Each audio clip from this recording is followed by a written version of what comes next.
Please don't spoil the movie by adding your own soundtrack. 3, 2, 1. We're back. and we're back, baby. This is it. Yeah, this is it. Okay. Not joking. It's been such a long time. Yes. This is the first episode that we're recording since we've gone public. Since we dropped it. Since we've launched. Yeah. Since we did our hard launch. Since we did our hard launch. Not a soft launch. Super hard. Super hard launch. Very hard. Thanks for everyone. I guess we could I just checked our stats on Buzzsprout. That's the we just ran the numbers. Yeah, there we go. We just read the numbers. And so far, after 3 episodes, we just dropped Bring It On Today. But we have total downloads 63, 68, 71, I don't know.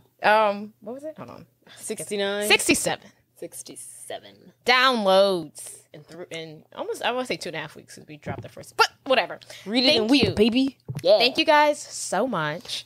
And I'm assuming, so I guess the way these podcast people do it is based off of downloads. I think Apple does it based off of reviews, but I'm assuming more people have actually listened to it. Better be. But thank you for everyone who's taking the time out to listen, to download, to follow our Instagram at Please Don't Spoil. If you haven't, go ahead and go and follow us to stay up to date. Yeah. Stay up to date with us on social media. Please don't spoil. No underscores. None of that jizz. Just simple. Please don't spoil. Yes. So thank you, everyone. Kisses. We love you. We appreciate you. Thank you for all of Continue the support. To listen. Continue to learn with us. To continue to walk down memory lane as we spoil movies. And the name of our podcast is Please Don't Spoil the Movie. I am Jordan Thomas. I'm Jade Thomas. I'm related to her. Yes. Okay. So I guess we'll move on. How are you? How are you doing today? How's life? I'm good. It's just so interesting because so we dropped our 3rd episode today and we're talking about Bring It On. And like in the episode we're talking about how this episode won't even drop a year from now. And it literally didn't drop until a year. Like, so we dropped episode 3 today, but we recorded it over a year ago. And it's just like, it's hilarious. And like in the episode, I'm like, oh my God, I just announced that I made the Saints as an NFL cheerleader, yada, yada, yada. And now I'm like already, well, not already deep in year 2, but I'm already year 2, veteran status, NFL cheerleader. Right. That's me. Don't forget it. It's just like, won't let us. I won't let you, baby. So just about a year, pretty much. Right. So yeah. What about you? What's up? What's going on with you, sis? I started a new job. Oh yeah, Monday.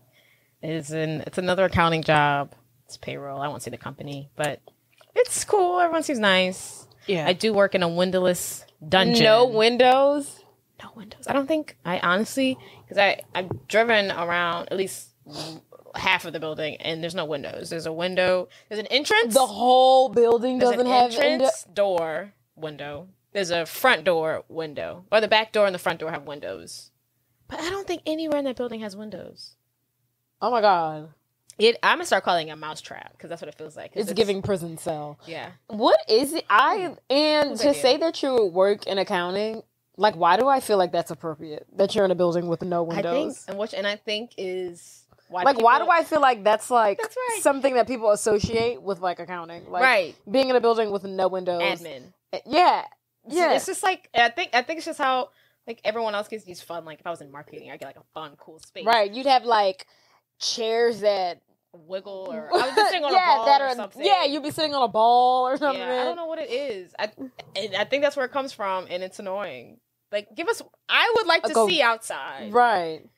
These cubicles. I would like to know what time of day it is when I step into my office. I think it's. But you have an office, though, not a cubicle. No. Oh. Cubicle. Dang. Which honestly, at that point, I wouldn't even want an office. The only reason I wanted an office at my old job is because they had windows. This place does not. The offices don't have windows. Oh my God, that's horrible. Yeah. But eventually you'll be working from home anyway. Yes, better be. Okay. It's going to take some time. It's going to take 3 or 4 months. Ooh. Yes. Ooh, and it is so far. So far. So very far. So, okay, another tidbit that's going on with you. You eventually will be moving in with your significant other, correct? disgusting. La. She's literally leaving me. And I'm not a fan of it whatsoever. And it kind of feels like a betrayal. As I go an hour away to Baton Rouge, Louisiana. Okay, so you're saying, you won't be working from home for 3 months. Oh, yes. Yeah. So are you going to move once you start working from home, or are you going to make that commute? I probably just won't be making a commute. I'll probably just have a weird schedule where I'm here most of the time and my stuff is there. And I'll probably be living like a divorced child life. I see. Yeah. Homes. Here at dad's, other stuff at mom's, deodorant at mom's, toothbrush at dad's. Yeah, it's going to be a weird transition. I don't know. Yeah, it's going to be a weird transition, but I probably won't be moved in. A move-in date for our apartment because we picked an apartment. What? You did? We picked an apartment. What? Picked the application fee. We what? We got approved yesterday. What? Yeah. Oh my god! And you're choosing to drop this on me right now in this moment. I'm not moving until October. What apartment did you pick? We picked the second one, not the Tapestry Long Farm. Which one was the second one? The one you were like it was okay. Yeah, the Highland one. I guess I should put in case I get stalker, Oh, right. Not you telling people where you live. Yeah, right. Just kidding. She lives in Wisconsin. She lives in Whitewater, Wisconsin. She lives nowhere near Baton Rouge, Louisiana. Right. But the second one I showed you. Well, I can't wait to not come visit you guys. Oh, please. You'll be over there. You have to go to Baton Rouge for the night or whenever you do your work stuff. Yeah. Have you seen any new movie shows lately? I literally, as this moment in my life, don't have any free time to breathe or exist. So no, I haven't seen anything new. I'm not really binging anything. So are you? No, I don't know. By now I think I would be deep into Real Housewives. It's not flowing with me. I'm not really into really of the reality TV shows. Oh, I'm still into them. I just don't have the time to watch them. I just between work and Saints, and then being, a podcaster. So where do I find the time? I don't know, because I don't have it. So you figure it out. We're manage your time eventually. Right. Eventually, I'll be able to navigate. We'll see. Yes. But yeah, I haven't even feel like wanting to watch Summer House. Are we depressed? I don't know. Maybe just change books. Well, yeah, because none of the OGs are still there. It's just like on any of them really, except for Beverly Hills. It's like when your favorite show you in New Jersey. It's like your favorite sitcom show you grew up with gets all new cast. Yeah, and that generation is no longer for you. But the new generation likes it. It's like all new people. I can feel that. But I kind of want to see Beverly Hills because of Erica. And apparently she just got served I saw that. What was it? She got I don't know what she got served with. Some paper saying that she was doing fraud or money laundering. Money laundering. Yes, for $50 million. In the video, she's so pissed. She's like, give me this and then Lisa's right there with her. I hate Lisa. Her little minion. Her little minion. Her new minion. Her little jockey. When I saw that, I was like, ooh, I know Sutton is just, ooh, not bad. She's so excited. Right. She's doing the 2-step. Right. But movie-wise, the only movie I saw recently was the new Batman with Zoe Kravitz. I was about to say Zoe Deschanel. Robert Pattinson? Is that his name? Robert Pattinson. Yeah. Mm-hmm. Was it good? I've been putting it off because it is 3 hour long movie. I do want to say it has to stop. All these movies now are 2 hours, 30 minutes, or 3 hours. Make it stop, Jesus. Can I go back to when movies were an hour and 30 minutes? Right. I don't want to go to the movie. Luckily, thank God, COVID. You can watch movies at home now, these long movies. But back in the day, I had to sit in the movie theater for 3 hours to watch that. And there really used to be a system here. Okay, because everybody knew, the romantic comedies, the teen dramas, 90 minutes, an hour and 30. Right. The action movies, 2 hours. But now they're hitting now everybody's getting a little crazy and going 3 hours. Who has that kind of time? I saw Jurassic Park. That was like a 2 hour. That was a 2.5 hour movie. 3 hours, unnecessary. But I'm going back to Batman. It was good. If any movie's gonna be 3 hours, I guess Batman. Oh, well, I enjoyed it. I really enjoyed it. It felt like we were solving the case together. I felt like I was on Clue. And I was like, Not sure oh I my was God, what is the Riddler figuring out what the about? Riddler was doing. Right. I was like, together. who is the bird? Who's the falcon? Okay, I don't know. Who is the rat? Who's the rat? Oh my God. It was so fun. I loved it. I'm about to watch it again. It was fun. And so the character's cute. But yeah. But anywho, for the sake of time, Yeah. let's go ahead and dive in. Okay. I want you to try to guess what movie we're doing. Well, we're going to discuss how we're going back to the original format. Okay. Sort of. So you guys haven't learned yet, but our original format was us both watching a movie, both doing notes, and then both coming together and talking about it. Then we were like, I don't know. We're not feeling the format. So then we switched to each week we both pick a movie and then that person, one of us, watches it, takes the notes, and discuss. And the other one could just kind of listen. Yeah. But now we're thinking about going to the original with a little bit of variation, and we're thinking like, okay, both of us watch the movie. Right. One of us takes all of the notes, and then picks. So we're kind of combining the old and the new. Right. Someone picks the movie, so we're both happy. And then we both watch the movie, but only one of us takes like notes. Yeah. And then in the past, we had to watch it together to make sure we both did the homework. Accountability, because if we didn't watch it together, I wasn't doing that shit. Oh, no. Yeah, well, she was like, oh, I wasn't. That's not what I meant. But that's what she meant. Oh, it is what I meant. Like, oh, I wasn't gonna say it. I'll say it. Okay. I was trying to say it without saying it. If we weren't, I know you got it, but I didn't know if the viewers got it. Yeah, sure. Someone's a little type A and someone's a little type. I don't give a red. Sad. So yeah. Okay. So So you don't know the movie. Okay. So it's time for me to guess. Yes. I need a hint. So I guess I'll give you two hints, but I'll ask what your first hint is. Cruel Intentions. No. Damn it. So your first hint could be an actor that's in it. That's not like the most important actor. Okay. Or a quote from the movie. Ooh, this is fun. Okay, let's do quote from the movie. Oh, dang. Okay, so you might get it. The cool points are out the window, and you got me all caught up in the game. Oh my God, what is it?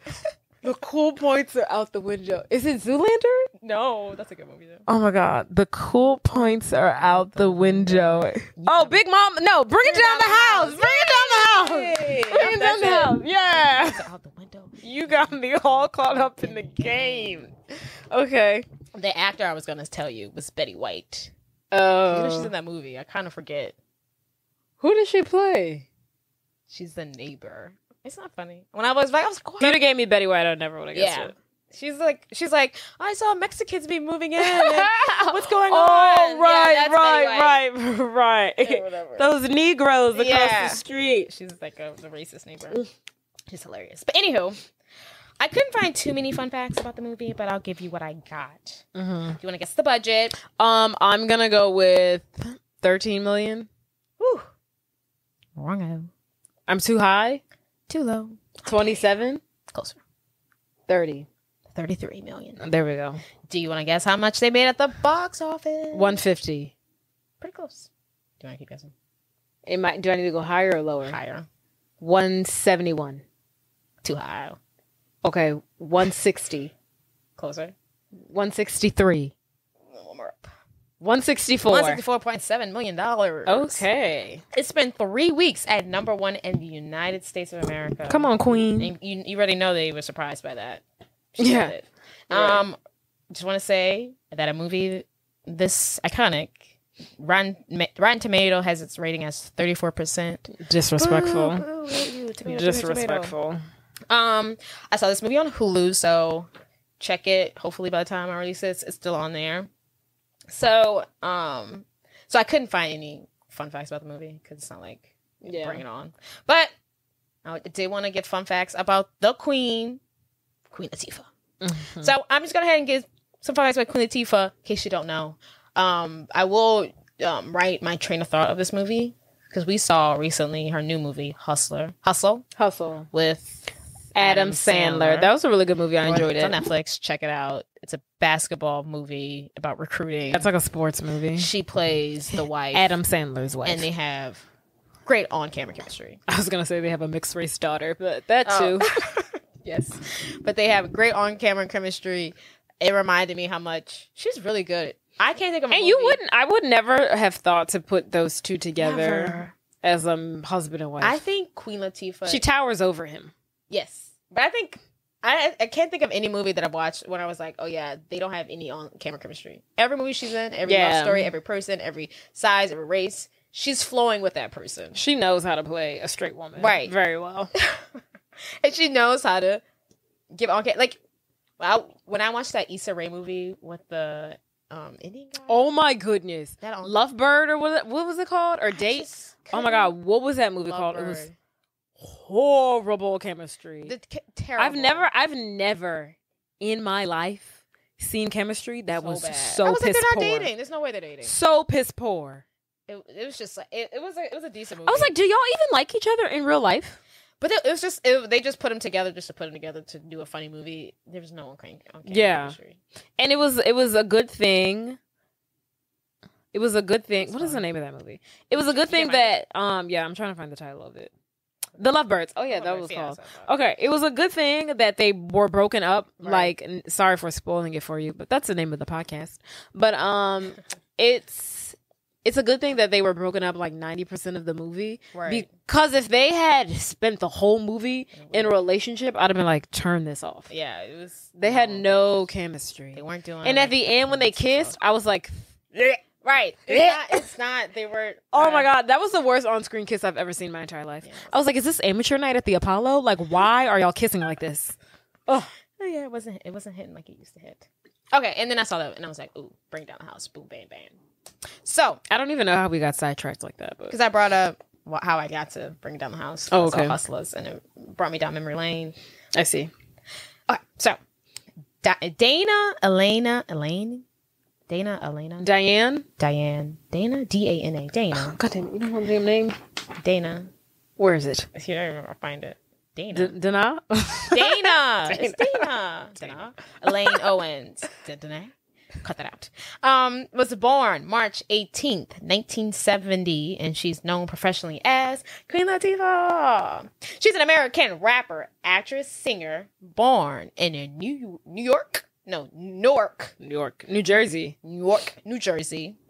She signed with Tommy Boy Records in 1889, released her debut album, All Hail the Queen, on November 28th, 1989, featuring the hit single Ladies First. I don't know that song. I don't know that one. I should have picked it up. Okay. Queen Latifah has been referred to as the Queen of Rap by several media articles, as well as rap's first feminist. Okay. Like a feminist. Queen Latifah became the first hip-hop artist to receive a star on the Hollywood Walk of Fame, which I'm kind of confused by. It seems crazy.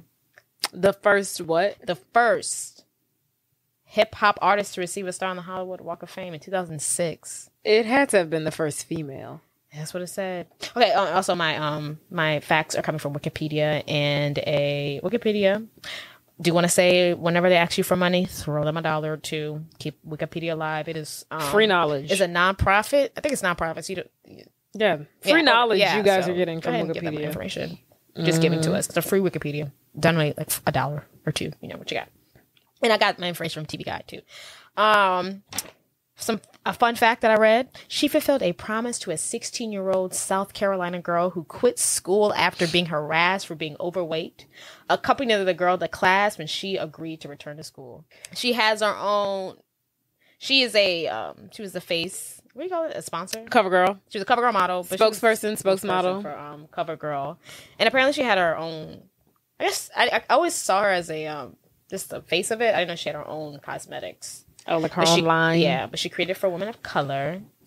Queen Latifah works in music, film, television, and has earned a Grammy, an Emmy, a Golden Globe Award, 3 Screen Actors Guild Awards, 2 NCAAP Image Awards, and an Academy Award nomination. Oh, I was about to say, now she got the Oscar. Right, close. She came close. For what? Oh, okay. Which one? The Oscar. The Oscar. She got an Oscar. Let me see. No. Oh, Best Supporting Actress, Chicago. Okay, I was gonna say. So, good for her.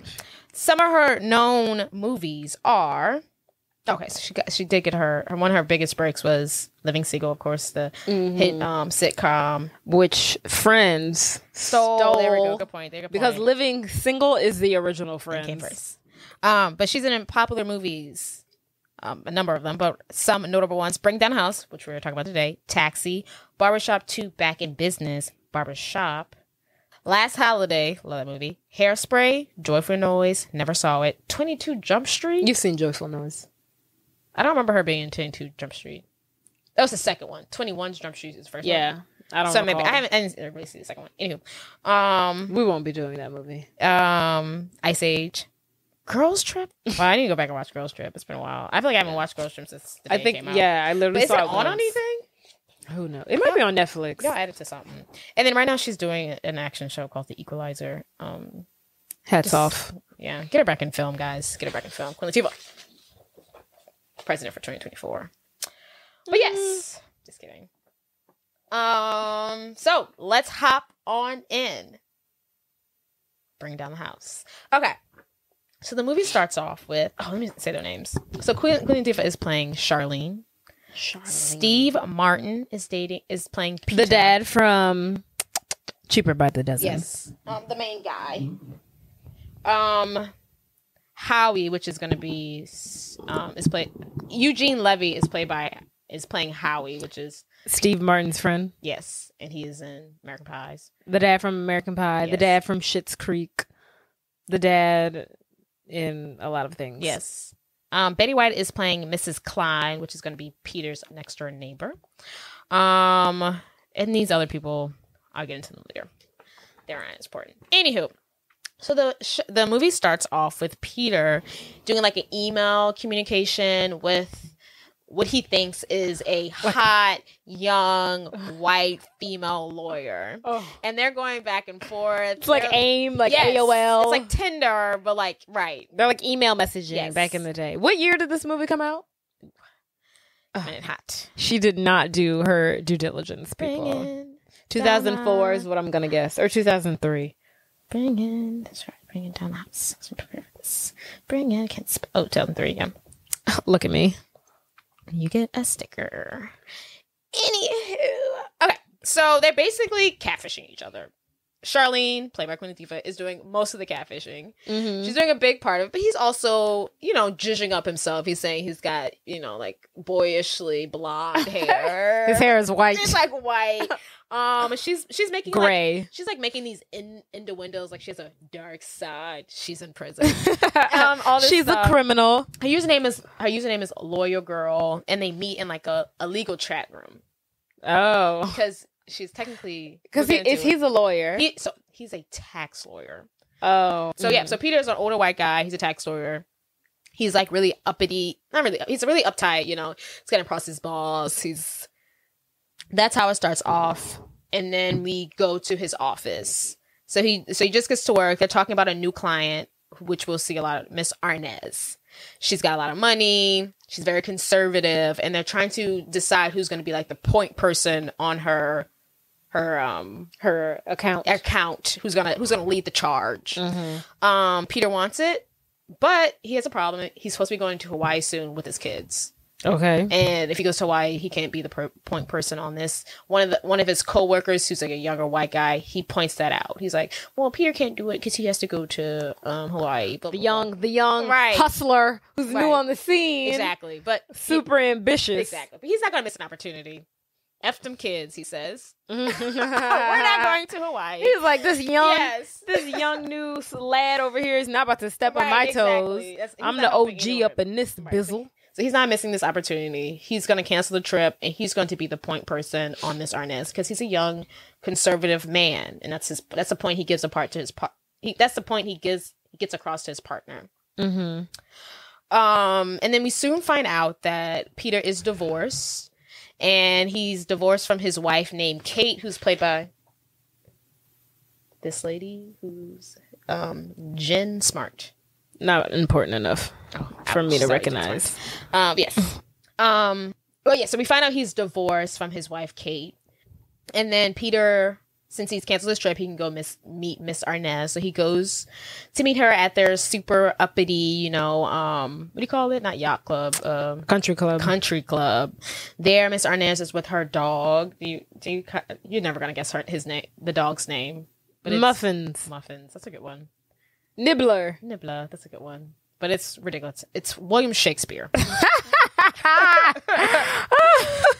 Right. Ridiculous. That's hilarious. So Mrs. Arnaz is like this old white lady, very uppity.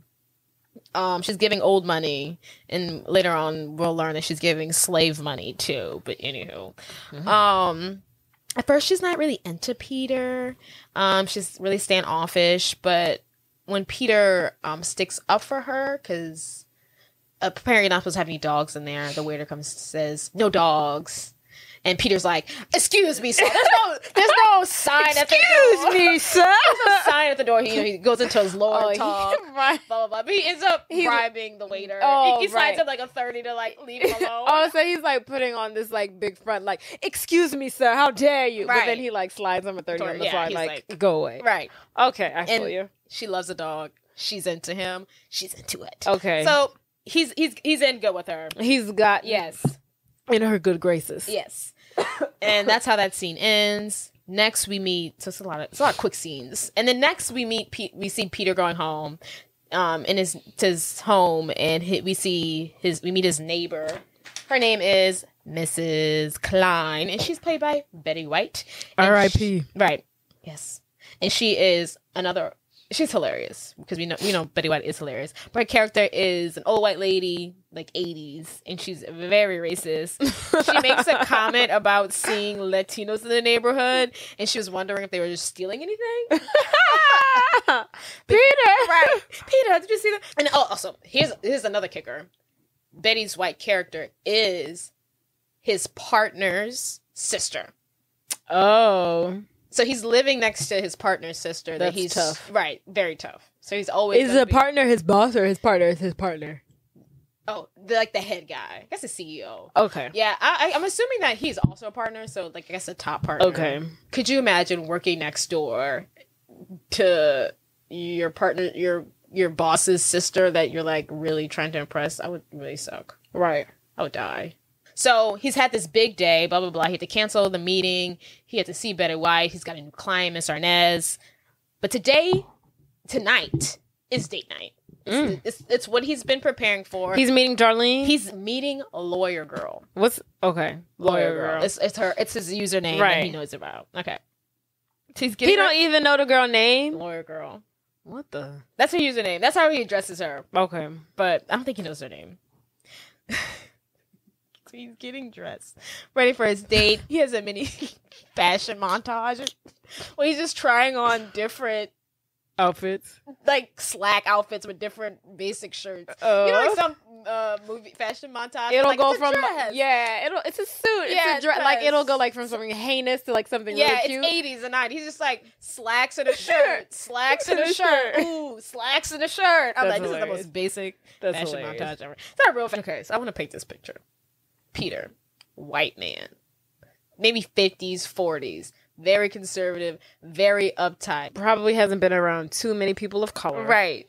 He's ready for his hot date with this, just got a divorce, ready to see this hot blonde he hears the doorbell ring. He goes down to answer it, and to his surprise, it is Queen Latifah.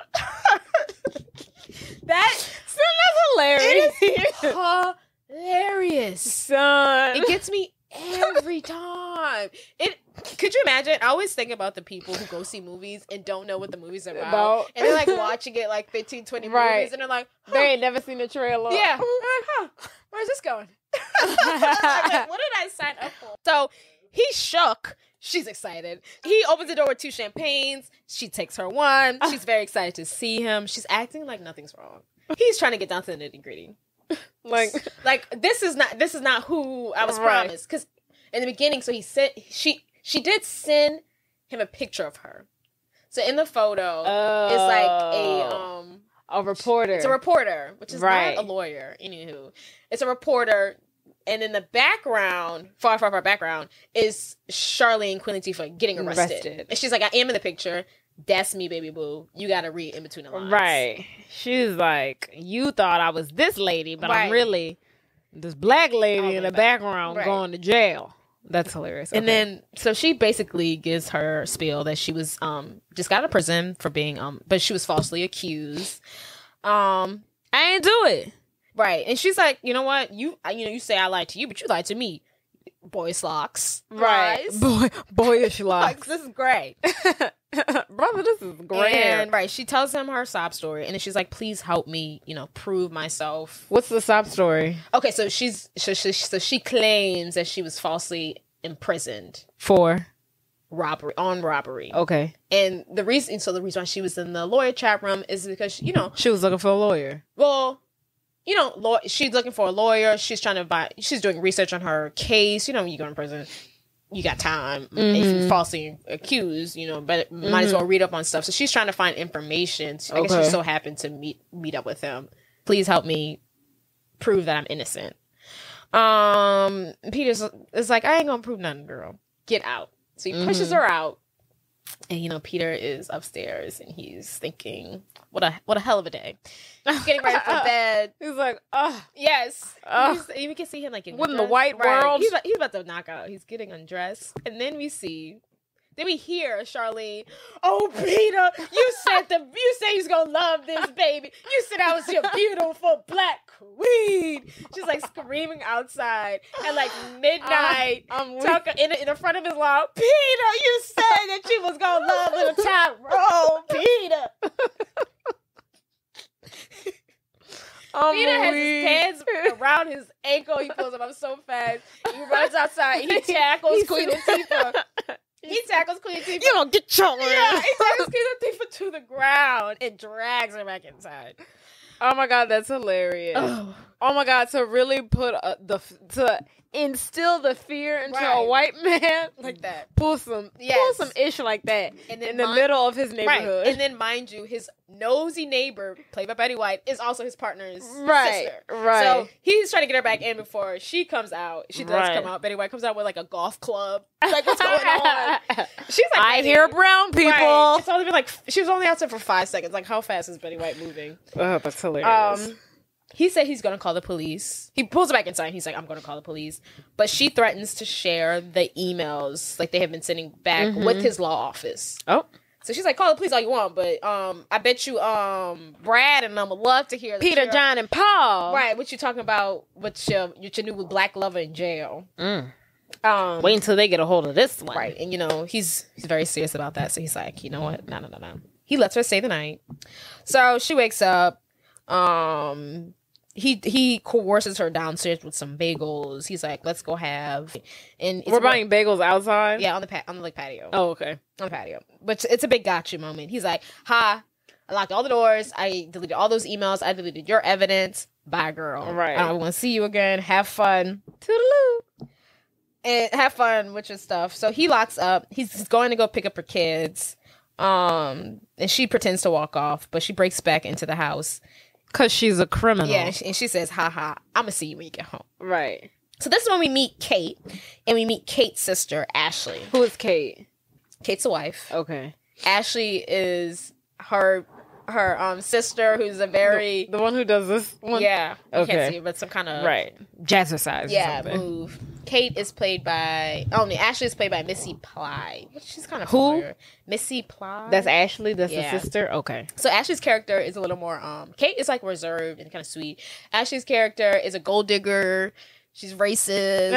Right. She's a Karen. Yeah, she's a bad person. She's a Karen. Like, her sister is like a light, and she's like the darkness. Right. Peter and Ashley hate each other. They have like this back and forth. And then so Peter is picking up his kids because they're supposed to go to Hawaii, but they're not going to Hawaii. But it's still his weekend. And Kate has made other plans with her new hot young boyfriend, who is a golf instructor, and his name is Glenn. What is his name?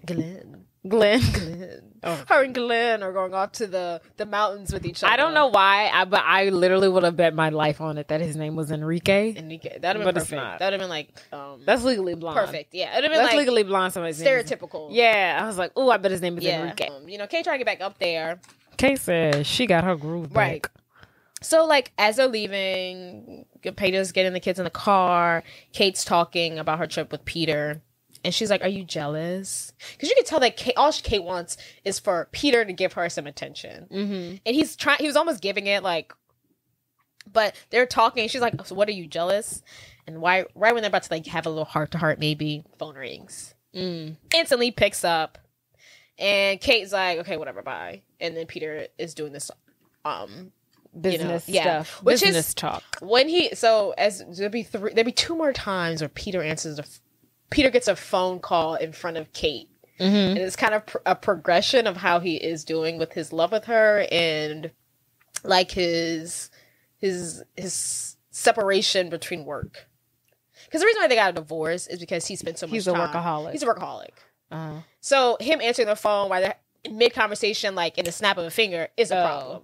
Like, so you're saying as the movie progresses, he's more hesitant to answer the phone? Yes. Okay. And in the end, does he answer the phone? We don't know. We'll find out. Okay. Well, she just spoiled it. No, he's not going to answer the phone. Well, obviously. But anywho, so that's what it is.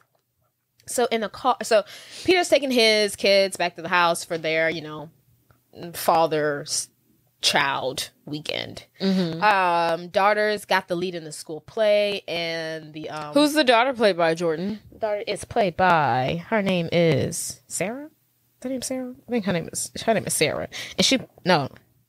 name's Sarah, and she's played by Kimberly Brown. Who's Kimberly Brown? I don't know. Kimberly Brown, she's from Halloween Town. Oh, yes. I do know that. I meant to write that down. The girl from Halloween Town. Yes, she's in this movie. One of her few roles outside of Halloween Town. Literally. And did you know she is literally engaged to Calabar? The one who plays like... The dad? No. Calabar, the son. In Calabar's Revenge. Yeah, you gotta specify. Okay. She's engaged. They're engaged. So cute. They're just engaged? Just now engaged? I think they've been engaged for like maybe... I think that news dropped maybe like a year ago, so I would hope that they're on the way to getting married. But that's so cute. How is she our age? Let's see. She's definitely not our age. She's definitely older than us. She's probably like 35. She is 37. Okay, girl. I wonder if they had been dating or if this was like... I don't know, but I love it. Right. She's like, I found love. Dang, she's 37. She's old. I'm gonna have to read this article later. It's okay. It's entitled "The IRL Love Story Between These Halloween Town Co-Stars Will Make You Swoon." Oh. How these co-stars in Disney's Halloween Town 2 found love 20 years later, unexpectedly. What's the company? It's E! News. E! News. If you guys want to check it out. Anywho, and then the son's name is Gregory. Where's the son from? He's from somewhere too, wasn't he? Yeah. I don't remember. Let me see. What's his name? Is it Angus Jones? Angus. In the movie, his name Angus? No, in real life. Oh, the boy from 2.5 Men is the son. Money, honey. How much money he got? What's his net worth? Put net worth behind his name. Sorry, we're going down a rabbit hole. 20 million. That is crazy. That is crazy. 20 million? That is crazy. From that show. He's set for life. From that one show, you just need one good hit wonder TV show, and that'll run for like 6-7 years or more. Yes. And baby, you set. You have to work because sometimes I'm like, oh, they didn't really do anything. They didn't have to do nothing. And he was a kid, making all that money, bringing home all that Zanera.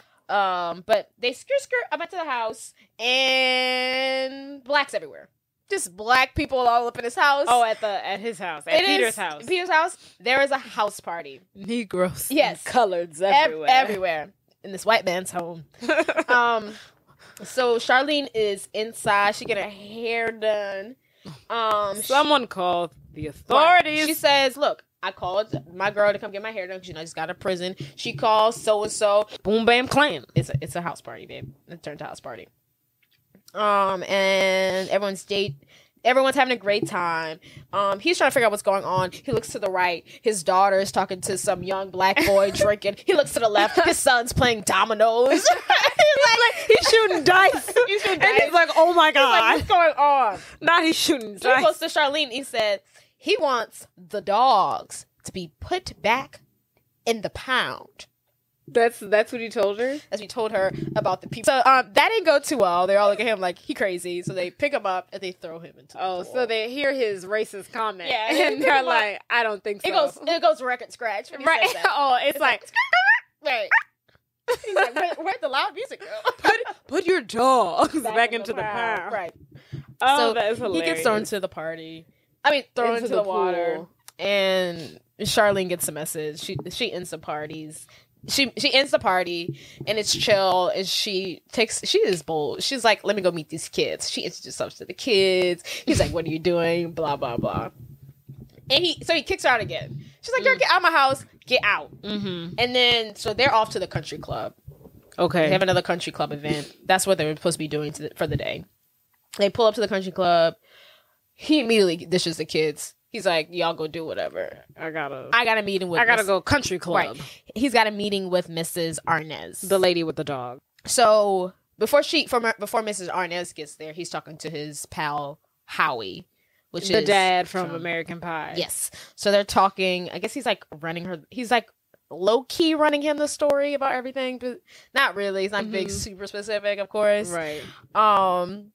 And to his surprise, because I think she overheard them say they were going to the country club, Charlene pulls up and she does like a little slow motion entrance. Like a little Baywatch moment. Because the hair is done. I'm not sure where she getting these outfits from, but she got a nice little denim outfit on. Right. She's doing a hair flip. She's giving you body. And Peter's over there like, oh, hell no. And Howie is, oh, hell yes. Yes, Mother God. He's eating it up. Yes, he calls her a cocoa goddess. Oh, God. And he's obsessed. If anyone on this earth were ever to call me a cocoa goddess, I'd be like, please remove yourself from my vicinity immediately. It's giving black fetish and I'm not into it. No, thank you. No, thank you. No, thank you. Where was I in my notes? Oh, okay, yes. So... Howie's asking questions. He's been like, who's this? Blah, blah, blah. Peter's like, you got to go, Charlene. I'm meeting with someone super important. Mm-hmm. And then Charlene's like, I'm not going anywhere. Blah, blah, blah. They're going back and forth. Ashley's there. Kate's sister. His ex-wife's sister. Peter's ex-wife's sister is there. She's not making the situation any worse. The Karen. Yes. She's not making the situation any worse. She's asking Charlene for another drink. So she's like, hey. Yeah. I need another drink. And then Peter and you want to know what bothers me more than anything in life? When I am in a store, like a Walmart, a Walgreens, someone thinks you're that, and I get it I get it more often than I should. Oh, it's always a white woman. What? She comes up to me and be like, "Oh, do y'all have this, ma'am?" I do not. Why do you get work here? I get that a lot, especially when I'm at Walmart. And you know how at Walmart they literally always have on blue polos and khaki pants. You think I'd be having on blue polos and khaki pants? I'm literally wearing like all black, and they're like, "Well, do you know where this?" You have 10 seconds to get away from me before I lose my cool. Oh my God, I get it all the time. I'm like, you got one more time to try me because the one day y'all will really catch me slipping. Y'all ain't gonna ask nobody ever again. Y'all ain't gonna ask nobody ever again. Where can I find this on aisle 3? That happened to me when I was in Florida. And I was so confused. I didn't know what's going on. Right. This lady was like, okay, we're ready to sit down now. I was like... and it took me a moment. I was like... Okay. Work here. I was like, why she told? It took me because she was like real close to me. Yeah. And she's like, we're ready to sit down now. And she was old, and I was like, that's weird though. Yeah. Oh. Y'all, people literally have to stop making that assumption because it's really racist. That's a problem. I'm like, when I ask someone, do they work here? It's because they work there. literally, it's like I see your badge and I'm just gonna confirm, but I already know that you're employed by this company, but I'm gonna ask again. Right. This is the only time I ask. That is so messed up. Make it stop, Black Jesus. Yes. Okay, so Kate. No, Ashley is like, can I have another cocktail? Yeah, and she. I forgot how to get there, but she said, if she's not here to work, why is she in here? Oh, she is. No, day one. They got beat. Say it again for the people that missed it. She says, if she's not in here to work, then why is she in here? If this colored person is not here to cater to my every whim, well, why is she in this establishment? Ashley is the worst. Oh my God. The worst. So they have major beef from day one. Off jump, off rip. Right. From this, Peter's like, shut up. They can agree on one thing. They're like, Ashley, shut up. But Charlene's upset, but she ain't got time for that right now because she's trying to. She's got bigger fish to fry. She's trying to get Peter to basically represent her as his lawyer, and then Peter's got. He's trying to get her out of there. Miss Arnaz is walking up as they're having this conversation. So they're neither of them are concerned with what is coming out of Ashley's mouth. So Charlene says she won't cause any trouble with Miss Arnaz if Peter gives her a place to stay. Okay. Helps her clear her record. And she also wants a key at this very moment to his house. Oh, wow. So, girl, she got him on the spot. So he's like, the ball is in her court, baby. So he's like, fine. Yeah, she got turn around. Miss Arnaz is there, and she's like, who's your friend, Peter? She clearly doesn't fit in. Right. It's all whites only. It's a place. We're in this country club. So she's like, who is this? So on a quick whim, Peter introduces Charlene to Mrs. Arnaz as his new nanny.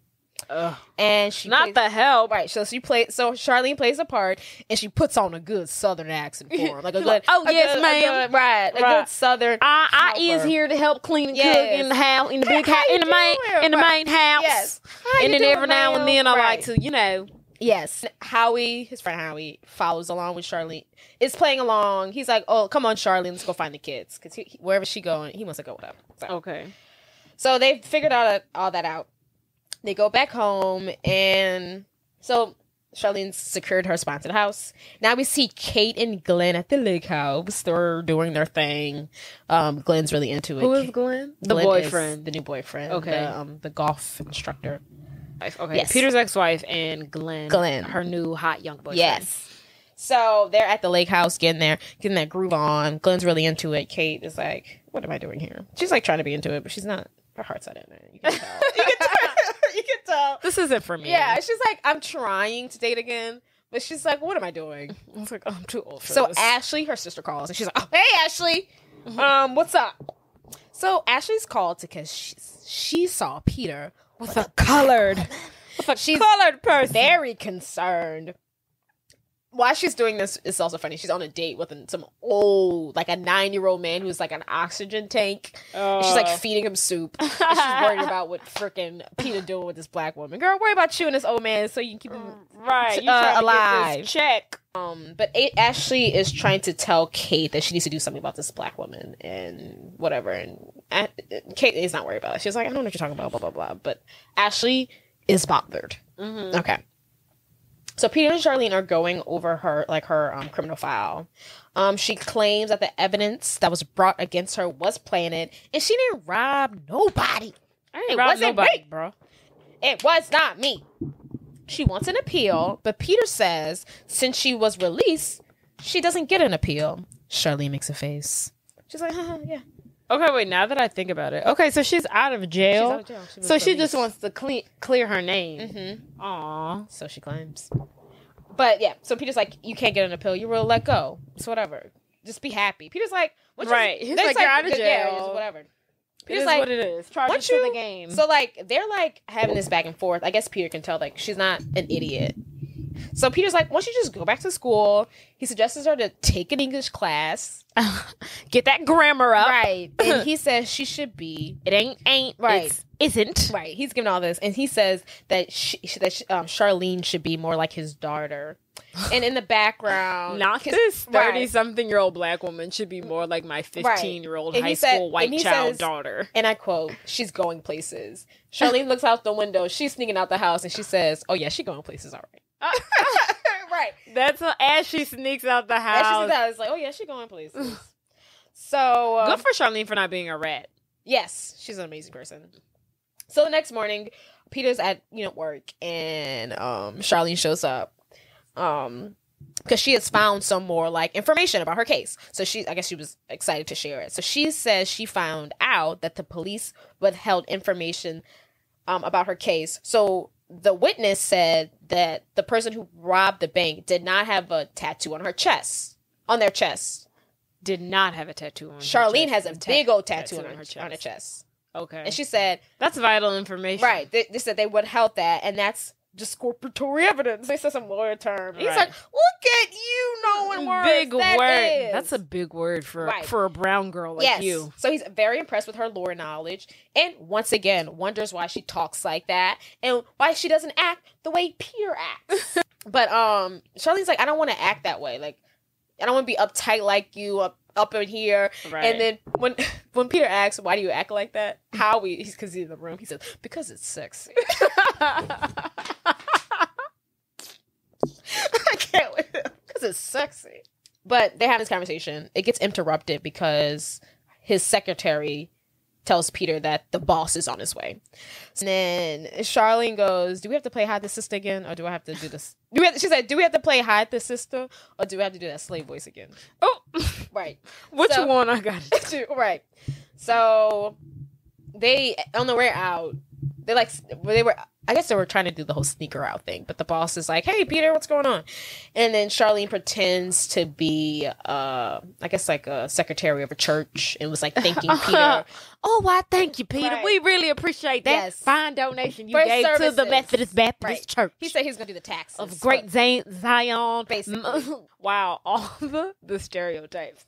All the black stereotypes are really just coming Right. together in this film. She's doing right. This is what it is. So she exits left, and the boss is like trying to check in with Peter and says like, "Hey, you need to close the deal with Mrs. Arnaz in like a day or two. Okay. Stop pussyfooting around. Let's get to it." So Peter takes Mrs. Arnaz golfing. She's very bougie. If she wasn't so racist, I'd be like, "Yes, queen." But Peter's still trying to close the deal.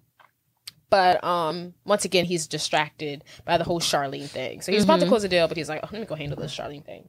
So Charlene is by the pool with the kids and Howie. Okay, so we're back at... Oh, yeah, we're golfing. Country club, I yes. forgot. So country club.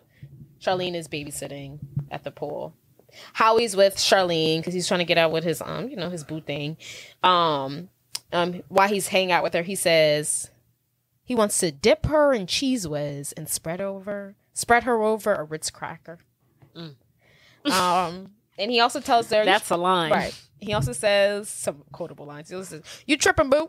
I forgot what he says it. Why he says it to her. Not he is trying to adapt to Yes. her dialect. So, when everything's going good, here comes a hating Karen. Ashley enters from Ashley. Ashley. So she's again. Why is Charlene here without a broom? Why is this lady here? Why is she not enjoying scrubbing the herself? floors? Yes. She literally says that. Why is Charlene here without a broom?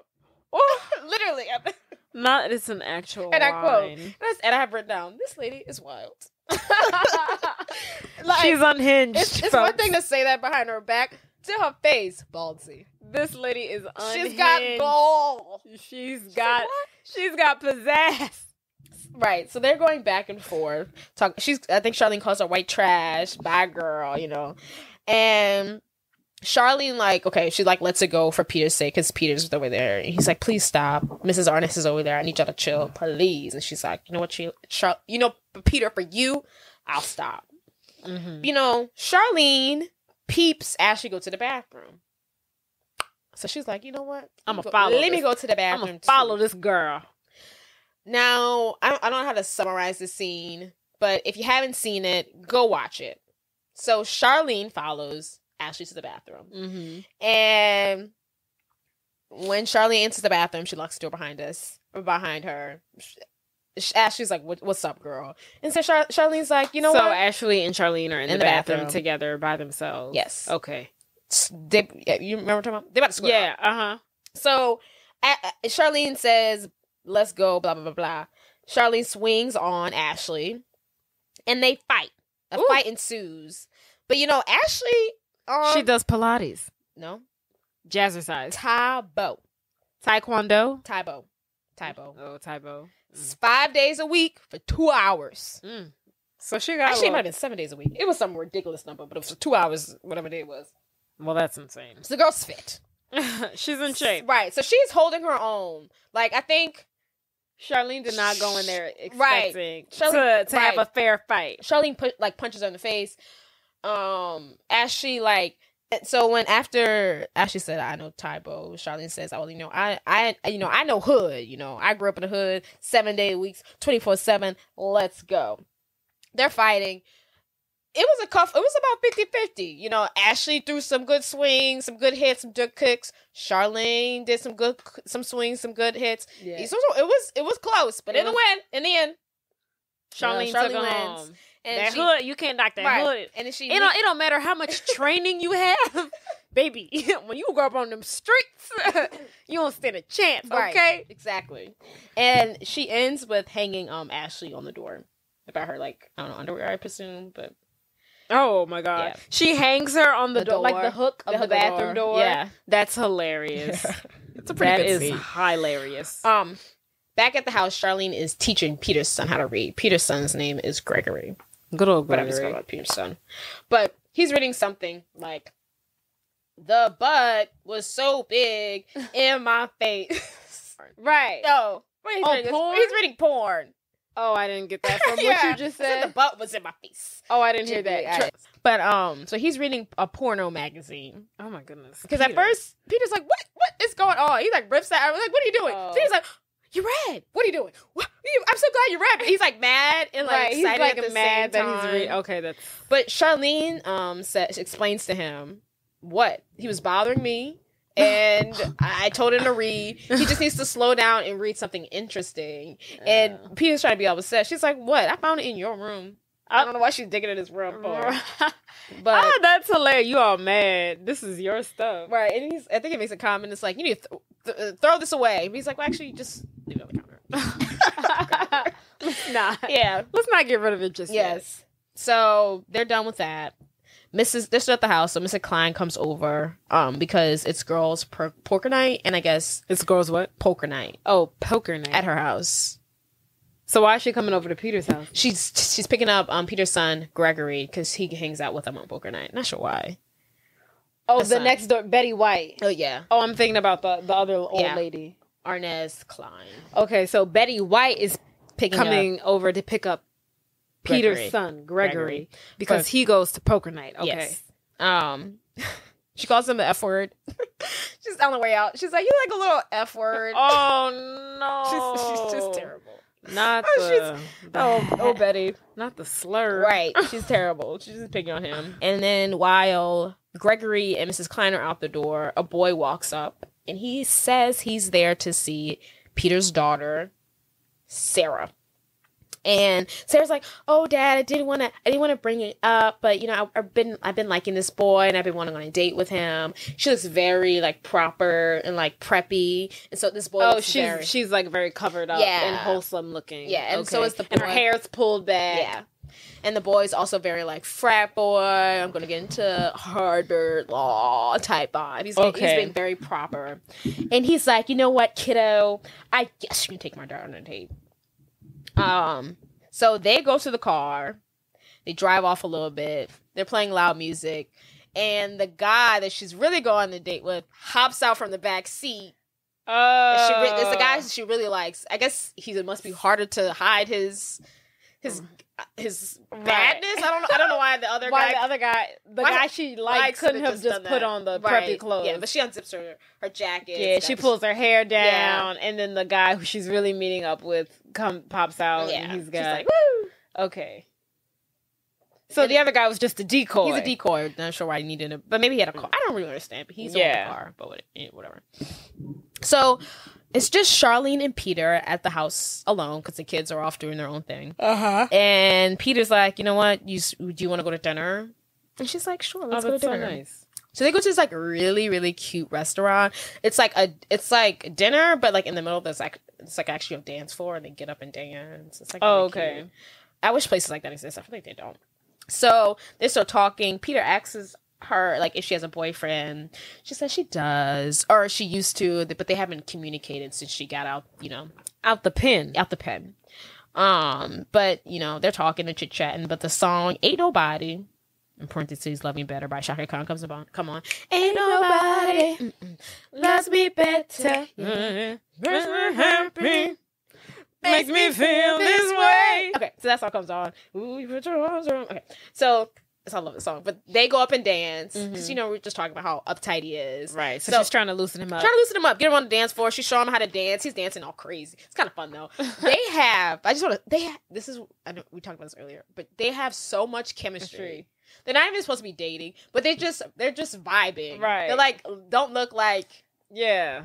They just look like they're enjoying each other's company. They look like they're good friends. Yeah, yeah. And it's like perfect. Right, because on-screen chemistry doesn't just stop at start and stop at romance. Yeah, but they're like vibing. They have the casting for this is perfect. Chef's kiss. Like I wonder if they were friends before or after this because it's just perfect. But then we zoom out from the camera and we go up because it's like a 2-story restaurant. Oh, okay. And upstairs is Kate and Ashley. Oh my God! Why can't we get rid of Ashley? I'm sick of her. Kate has come home early from her trip with Glenn because it just wasn't working, and she broke up with Glenn. I guess so. Yeah, just she left early. She was like, "I'm just the vibe is She's off." reevaluating the relationship. Right, she wasn't really into it to start off with.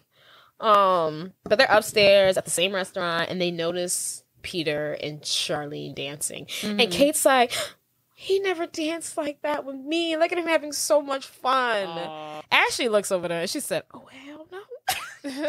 She's got her. She has the fear of God in her eyes. Right. They're having 2 very different reactions to seeing the sight of Charlene. But also, she has a black eye. She has a big old black eye. Oh, so she's got the battle wounds to prove it. But she told Kate that she got in a car accident and it was a hit and run, and she can't report it because she was jaywalking. Oh, Kate. No, Ashley's like, that's the girl I was talking about when I called you earlier. No, Ashley tells Kate that. That's the girl I was talking about. But anywho, Peter and Charlene ain't worried about them. They don't see them. Them 2 is getting down on the dance floor. They don't see them. Yes. So back at the house, they had a fun night. Skirt, time to go home. Peter is drunk to the flow. And he's just talking about Kate. He's talking about how he misses Kate and how they're divorced and blah, blah, blah. And Charlene is just like, trying to talk to him and tell him this is what women want, blah, blah, blah. And she's trying to teach Peter how to seduce his ex-wife. Okay. And they're like, she's like, do this and like some sexy talk. But every time she does something sexy, he does it like nerdy. He's like, it's a failed attempt. Yeah, it's a failed attempt. So he's being very nerdy, not sexy at all. It's not. He's not delivering. Yes. And Charlene's not happy with it. She's like, come on, grab my breast. Like, be a man. He's like, ah! he's like, okay. Is this what you want? Yeah. She's like, grab him. He's like, yeah, baby. That's what you... Charlene's still not happy with it. She's like, you need some balls. And he's like, what? I need balls? He grabs some balls. Some ceramic. Yeah. And he like puts them decoration in his balls. Like, oh, baby, you like that? He's like touching his fake balls. He's like, oh, yeah, you like that? I guess it's giving him confidence because his balls are bigger now. He jumps on top of Charlene. And they're like, now he mounts her. Yeah, he mounts her. But he can't handle all that. She like gets on top somehow. And this is chaos. But it's so funny. Their chemistry is just perfect. Right. It's perfect. But somehow Charlene gets on top of him. She's like fake riding him. She's like, rowdy cow, ride something. They said something. Like rowdy cowboy. Yeah, she's basically humping him. Okay. And at this most opportune time, Mrs. Klein comes home to bring young Georgie back home. And then they walk into this scene. Oh, no. Charlene has his fake balls in his hand because she told him he doesn't need these anymore. Oh. And she's like, you got real balls. You don't need these balls anymore. Exactly. And she drops, and it's just like, she drops the balls, and like everyone face freezes as soon as they walk in. Right. So that was the end of that night. Did not go well. Oh, no. Everyone's and I think, I don't know if I say this in order, but anywho, it's because, that's his boss's sister. Right. So the next day at work, he's like, I tried telling her that she slipped and she fell. Like, we didn't do anything. Cause they're like, and she fell on top of me. Right, exactly. Because they're like concerned that, his sister saw that. He's like, what's going on? She said, she caught you sleeping with your nanny. And she's like, no, we fell. I tried telling her 1,000 times. And he's like, whatever. Stop acting crazy. You need to get this Arnez. That's what his boss is saying. Yeah. He's like, okay, besides that, see the deal. We need this money. We need this account. Okay. I guess that was in the daytime. So that night, Peter and Charlene are back at the house.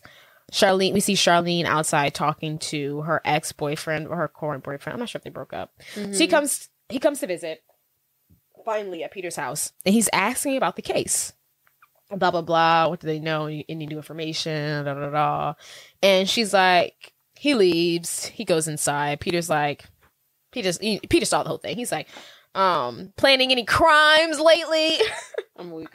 She's like, literally, nothing's happened. He just came to come see me.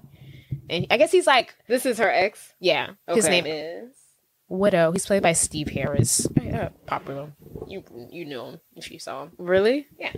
He's like, does like, stuff. Okay.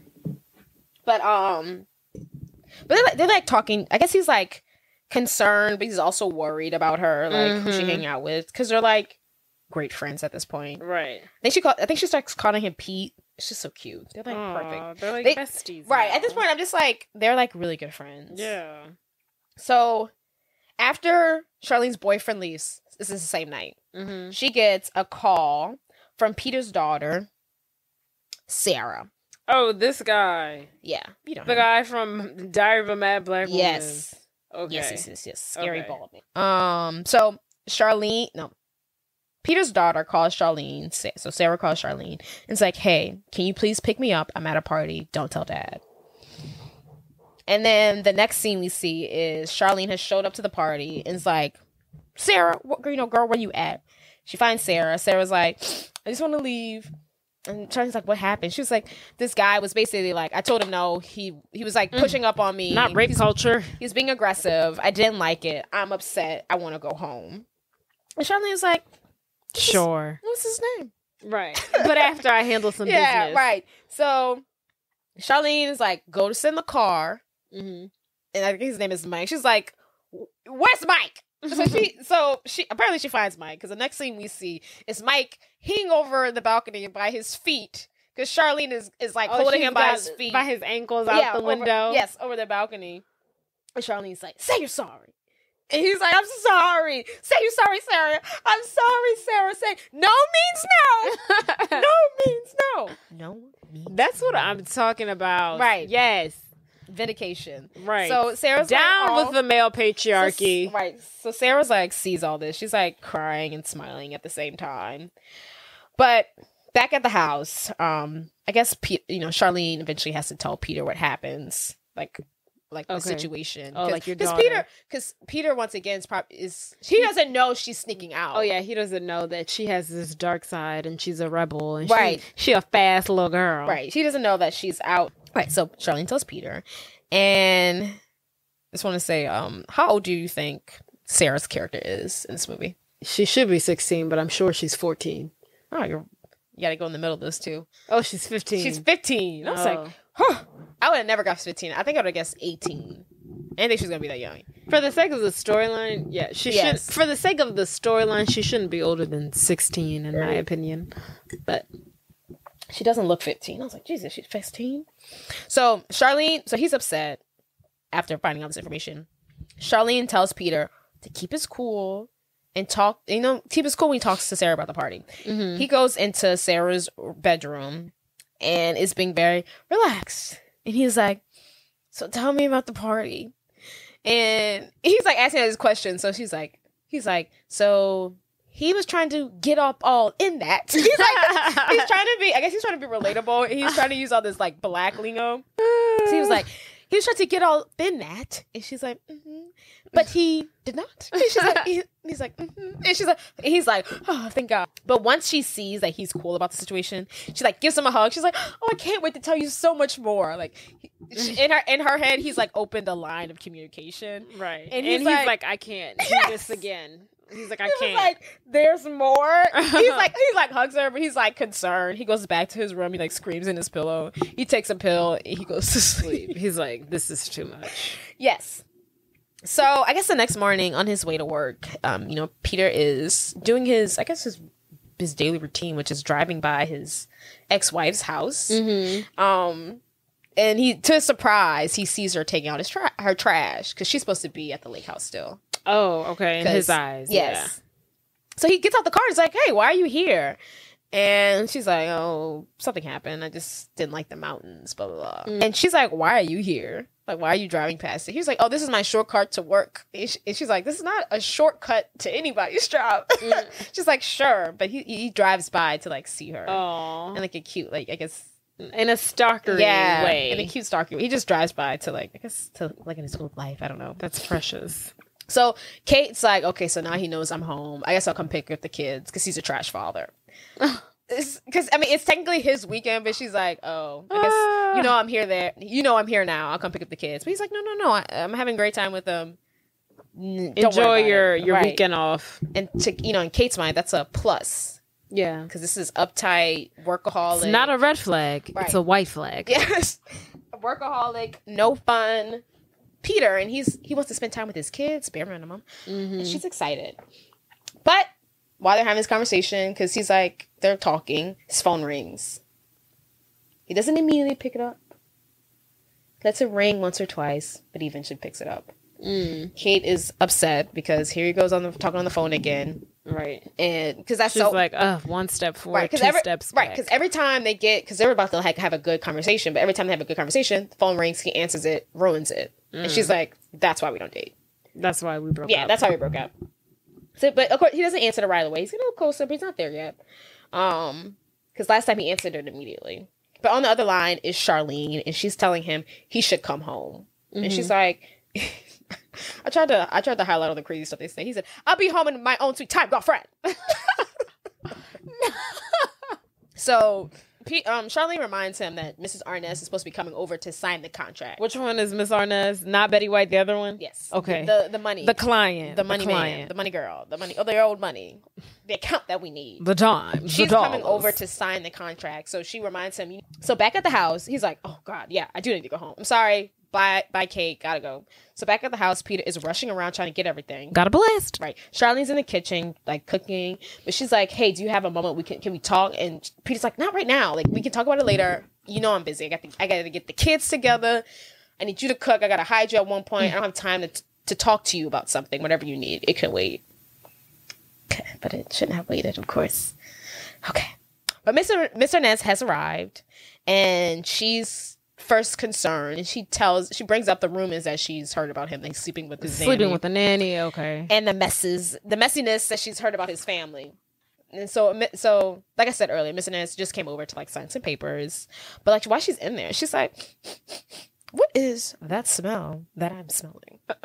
She knows a good meal when she smells one. Right. She's smelling it. She's like, oh, what's that meal? She's like, oh, you have a big dining room.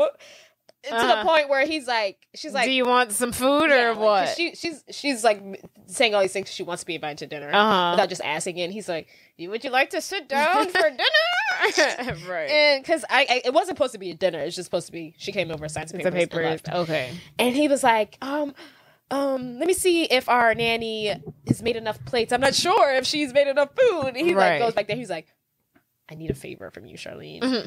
Turns out the favor is for her to, play the housekeeper. Right. And she agrees. She's playing slave. Yes. Modern day slave. Yes. So she agrees. He comes back. And it's like, Mr. Nice, you can stay for dinner because I got a uniform for her. Right. So, yes. So they're sitting at the table. Charlene comes to tell everyone dinner's ready. And now she's wearing like a hot pink made outfit. Mm-hmm. Ready to serve. Ready to play a different role. Right. To please the Watts. Right. Okay. So at the dinner table, Mrs. Arnaz is talking about the good old days. Mm-hmm. It's not good. Good for who? Right, good for who? Good for who? Mrs. Arnaz. Segregation, right. Jim Crow. Exactly. Those fine times. So, because I guess... Whites only water fountains. Yes. So I guess the smell of the food like helped her reminisce about the good the smell of good old Southern cooking of fried chicken and mashed potatoes, bringing her back to good old days. Right. When we had, separation of whites and blacks. It gets worse. So she was raised in the South, apparently. She speaks of how... She was raised in where? The South. Okay. And she speaks of how her servant made jambalaya and... Good old New Orleans dish. And then she makes a comment. She's like, we didn't pay her, of course. She was a slave. Right. They're like making all this. She's like saying all these things. I'm like, oh, you're talking about your slave. She's like, we didn't pay her, of course. Oh my god. Right. So she keeps making these comments, and Charlene is like serving them. Right. She's like, Charlene goes back to the kitchen, and she's like upset because Charlene's pissed. Yeah, she sees that Mrs. Arnaz is clearly racist and making all these racist comments. So she goes back in the kitchen and grabs like fast acting diarrhea medicine. And she's gonna poison her. Right. So she puts it on Mrs. Arnaz's plate. And then she serves it back to them. But when Miss Arnaz gets to plate, she's like, "Oh, this is too much food. You know, I'm 90. I don't need all this food." And Peter's like, "Oh, let's switch. I'll eat it." Blah blah. And Charlene's like, "No." Right. She's like stopping him. But then after a while, she's like, "You know what? That's what you get for making me sit in this outfit. Whatever. I tried to stop you. Forget you." So once again, she's eating Mrs. Arnaz, and she's still thinking about the good old days. Good for her. And she says the servant, quote unquote, was like family. She says she remembers that the end of their meals, here's the kicker. Not they would get the scraps. They would scrap all the food together that they had not eaten and give it to their servant. How quote, generous of them. Charlene, upset. She's over it. She's like pissed off. She's like, what the hell? And Peter is like, so much is going on because Charlene's hearing that. Peter's asking about the food. He's like, the food tastes really good. This is remind you, he has the food with the Pepto, with the diarrhea the food. Yeah, and he's like, what's that flavor? It's different, but it's delicious. And she's like, oh yeah, I bet it's good, all right. So all this is going on. Mrs. Arnaz starts. She's like, can I sing you a Negro spiritual? This lady is off her top. And she is comfortable. This is where she goes. See? It's mama. Is master gonna sell us tomorrow? Yes. Mama. Is master gonna sell us tomorrow? Yes. That is not the Negro spiritual. Yeah. Mama, is master gonna sell us tomorrow? Oh my God. Is master gonna sell us tomorrow? Yes, I want to give a shout out to this actor. She really gave it, Mrs. Klein. She was delivered. You couldn't have told me that's not wasn't her real thoughts. Is master gonna sell us tomorrow? So while she's singing that, Charlene is in the kitchen breaking stuff. She's like, oh! she's had enough. She's throwing stuff. She's ready to cut this old lady up. And then while that's happening, Peter's fast acting diarrhea stuff starts to kick in, and we can at the table they all hear his stomach like his stomach is bubbling, and everyone notices, and he pretends to be overjoyed by the song she was singing, Mrs. Arnaz. But he really just has fast acting diarrhea. Right. But so the kids he excuses himself to go to the bathroom. He's like, oh, he's like dancing. Oh, not the power. He like runs off to the side. The kids don't want to be. But it's the diarrhea whole time. The kids don't want to be stuck there. They excuse themselves. They're like, we have to go study for the triathlon or whatever. Kids say. So, they said they need to watch this educational program on the news. For whatever reason, they go to the kitchen to watch it. So they turn the TV on, and I guess the news comes on. Oh. So on tonight's news, they are talking about a escaped convict who just broke out of prison. That's what escaped convict means. And if they see this person, it's a picture of it says Charlene. It's a picture of Charlene, and they say she is armed and dangerous. And the kids see it.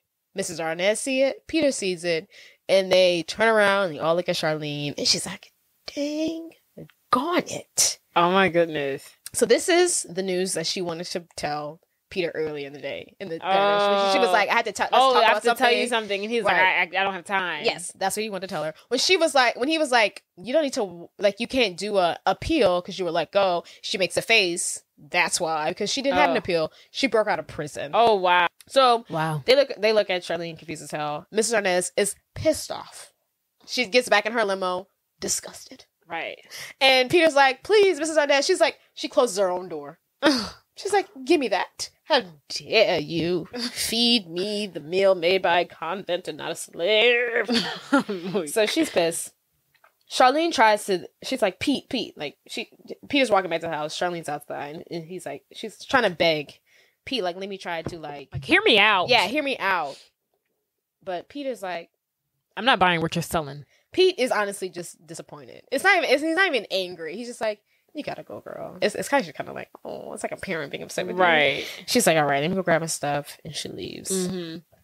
And then we see Peter at the office talking with his friend Howie. When his oh my god, we haven't heard about Howie in so long. Yes, he's been focused on Charlene. Okay, so they're talking when the young guy I talked about earlier who really originally wanted Mrs. Arnaz's account. Oh, okay. Yeah, so he's like Peter's enemy. He walks by and says, "Don't drop the soap." Oh, because he's found out. That he's been housing a criminal. Yeah, he's been harboring. Yeah. Okay. Yeah, so he's like, "Don't drop he's the an soap." accomplice. Yes, and Peter's worried about himself. Howie's worried about Charlene. He's like, I can't imagine her right now. Where is she? Like, what is she doing? He's like, concerned. And then while that's going on, they're like walking down the hall and they see the FBI in the building and they're looking for Peter. Oh, and wow. Peter is like, gots to go. And Peter's like, I gotta go. Howie tells Peter, when he finds Charlene, tell her, cool points out the window. She got me all twisted up in the game. Peter says that? I don't know. Howie says that to Peter to tell Charlene. Oh. Peter's like, I might go to jail. Sure. Yeah, right. So in the car, Peter's going to his car in the office building in like the little parking garage. He hops in his car. Someone pops out behind him. He's being held at gunpoint in his car. Mm-hmm. And they're like, so it's Charlene's boyfriend who's holding Peter at gunpoint. And Charlene's boyfriend warns Peter, do not reopen her case. And he's like, what are you talking about? The case is closed. Like, she did it. Like, he still thinks she did it. Mm-hmm. And blah, blah, blah. And then Peter's like, he's like, why would I try to reopen the case? Blah, blah. He's trying to get away. Peter escapes. Like, he does this, like, little maneuver with his car where he, like, like, jerks it really fast and Widow flies out the car door. But Peter has now realized that Charlene is telling the truth. It's not... How does he realize that? Because why... Okay. I'll get there. Mm-hmm. I'll explain it. Okay. So back at home, Peter drives home. He's like, I need to find Charlene. I know she's innocent. Mm-hmm. And he's talking to his kids about this. And he's like, I wish there was a way to get in contact with her. And her daughter's like, well... I gave her your cell phone. And he's like, what? You gave her my new titanium $600 cell phone? Not titanium. It was like titanium. Which there's a reason why they say it. But, I remember. Yeah. But I was like... Emphasis on the titanium. Yeah.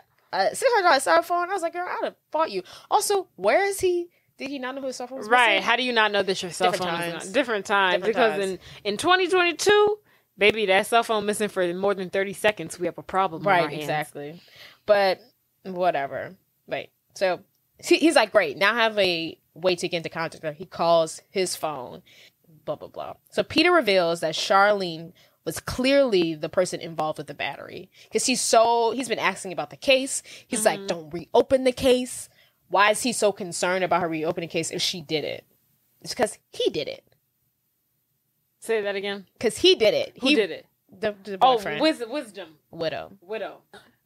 From Trump, Widow has been like asking Charlene about the case and how's the case going. When he was beating up Peter 5 seconds ago, he was like, "Don't reopen the case." Mm-hmm. And Peter clicks to him. Okay. He doesn't want the case to be reopened or investigated because he did it. Obviously, the case is an armed robbery, right? Right. Yes. Okay. Charlene's like, "Oh, that makes so much sense." Charlene, and then Peter, Shell, while they're in the car, because he has picked up Charlene by now, and this is where he tells her everything. And Peter tells Charlene the message that Howie gave her to tell him, and she's like, "You got the game. You got me all twisted up in the game, and she's baby." Like, "It's the sweetest thing I ever heard." And Peter's like, "What?" But anywho, Peter's like, "Okay, I need to get a confession out of Widow about him being the robber." Mm-hmm. And then she's like, and Charlene's like, "Oh, he hangs out at this club." Blah blah blah. He's like, oh, I'm gonna go down there, and Charlene's like, you shouldn't go down there. You can't blend in with anything. The only white people that go there are cops or crackheads. Oh. Peter's like, okay, whatever. I have to go back to the office, quote unquote. So he drops Charlene off back by his house, and then his whole plan is to still go to the club and get the confession out of her. Without her. So he drops Charlene off. Charlene's got her own plans, so she calls Howie, and he's like, "Come pick me up." So the next scene we see is Mrs. Arnaz's house. Which one is Miss Arnaz? The neighbor? Or the client? The client. Okay. So the client, the one with the big old money and the dog, she is meeting because at this point, Peter done lost the case. he done lost the account. Yeah, he lost the point person. So in the house is Mrs. Arnaz and the young one, Peter's enemy from work. Okay. So they're talking. His name is Todd. So Todd is at Mrs. Arnaz's house because he's been fired. So not only he's off the case, he's fired. He's basically fired. Girl, when that happened? When the FBI came looking for him at work. That makes sense. They didn't tell him he's fired, but he's been terminated. He's been terminated. And then Todd, the guy who's now ahead of Mrs. Arnaz's case, is like hitting on her. He's like, you have nice ankles. Because he's doing it the new way. Disgusting. Yeah, right. Gross. He's doing it the new millennial way. Right. But when Charlene called Howie to come pick her up, her plan was to go to Mrs. Arnaz's house. She's at Mrs. Arnaz's house. Charlene is there to plead Peter's case and like he's a good guy, blah blah blah. He should really be working on this case. And Todd's like, "Who are you? Why are you in this house? You gotta go." Blah blah blah. Charlene punches in the face, knocks him out, and so Mrs. Arnaz is ready to call the police, but Howie enters the room with the tied up William Shakespeare, which is the dog. They kidnap.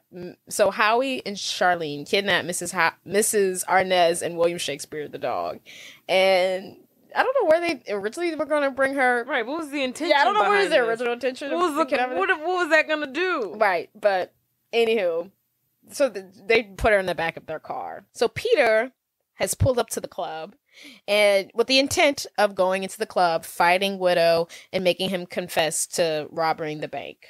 Mm-hmm. So he realizes he's like dressed in a suit. He sees some guys in some trendy clothes, and he's like, slips him some money. They basically change clothes. He puts on this like a jersey, baggy pants, like basketball shorts, backwards hat.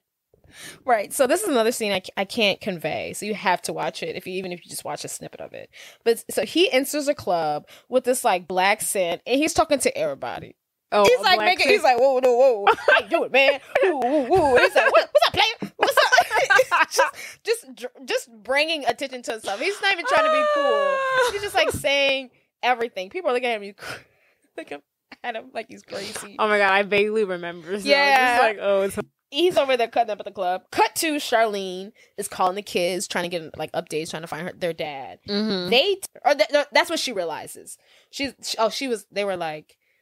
was like, oh, he's not home. He must have went to the club. Charlene realizes that. Yes.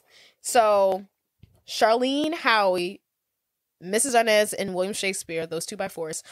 Not 2x4s. Because they're in the car. They have to go to the club now. Okay. So Charlene's like, I need to go save him. We can't drop. Where are we going to put these two? So they all go to the club. So back at the club, we see Peter, and like all these black people are coming up to him, and he's got the funniest responses. You have to go check it out. But eventually, Charlene's boyfriend, Widow, has arrived, and he notices Peter dancing, and he sends his crew to go grab Peter and bring him to the back room. Right. The boyfriend tells him, Peter's still doing the whole black thing, and the boyfriend's like, okay, cut it out. He's like, okay. He stops it. And then while he's in the back room, Mrs. Arnaz, Charlene, and Howie have arrived. She says they've arrived to the club, and she says, and I quote, "What fresh hell is this?" What in the good Lord? Right. And they tell her to sit down at the bar. Get the heck up. Right. So she sits in between these two black guys. She's like, oh. And they're like, what you drinking, girl? Blah, blah, blah. She's like rolling her eyes. Eventually becomes friends with them, but like she's like over it. Eventually she warms up to him. Right. So for what I don't know where at one point I don't know if he walked in with the boombox, but by the time he gets in the back room, he got a boombox. And he's playing music. Who has the boombox? Peter.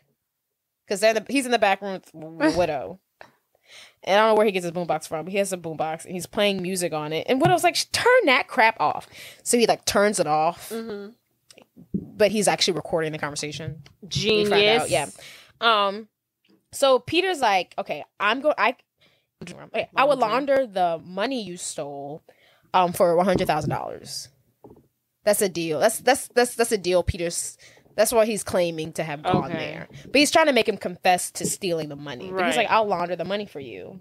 How much money did he steal to be paying Peter $100,000? Said the same thing. I was like, how much money? Because I know Bates got it, but they ain't got it like that. Because I would think he would have stole maybe $100,000. So Charlene knows that Peter's in that back room. She just knows it. She's like, I'm calling the 5-0. I don't care. So she calls the police.